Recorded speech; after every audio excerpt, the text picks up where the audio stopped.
Suku Kelut mungkin masih tertutup keberadaannya di dalam wilayah Aceh. Walaupun ada orang mengenal tentang adanya suku Kelut di Aceh, akan tetapi sangat minim dijumpai. Hal ini dibuktikan dengan banyaknya masyarakat yang masih menganggap asing terhadap suku dan bahasa Kelut. Ada beberapa faktor orang akan mengenal dengan suku Kelut dan bahasa Kelut. Di antaranya, karena adanya masyarakat Kelut yang menjalin hubungan perkawinan dengan daerah lain yang ada di Aceh. Kemungkinan orang tersebut mendapatkan informasi bahwa ia berasal dari daerah Kelut. Faktor yang kedua, kalangan mahasiswa yang berasal dari Kelut akan berinteraksi dengan mahasiswa yang ada di daerah Aceh dan beberapa mahasiswa daerah di Indonesia. Sahabat Hasan News yang budiman, kali ini kami mengupas tentang sejarah suku Kelut di Aceh Selatan yang kami lansir dari beberapa sumber.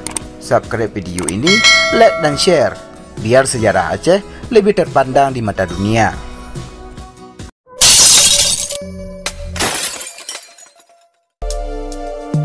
Menurut sejumlah literatur, kajian sejarah Kelut sangat erat kaitannya dengan kerajaan Laut Bangkau.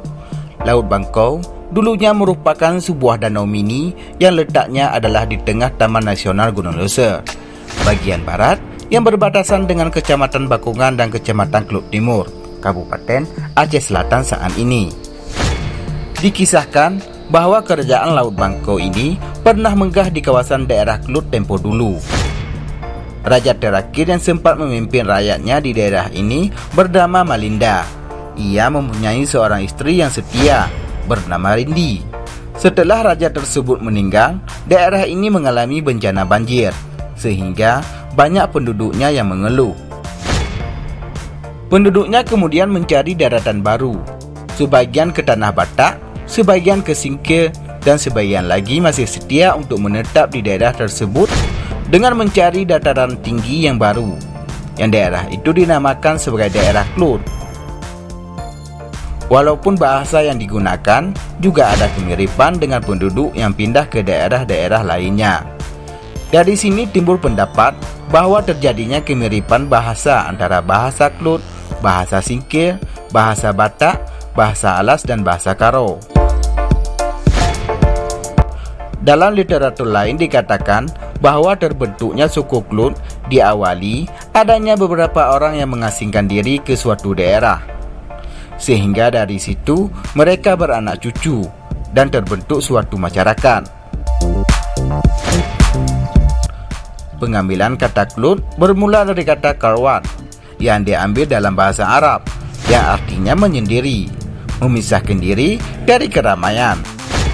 Selanjutnya, penggunaan kata Karwat dinisbatkan kepada orang-orang yang mengasingkan diri tersebut dengan kata Keluan bagi suku Kelut sendiri, dan bagi daerah selain Kelut dinamakan suku Kelut.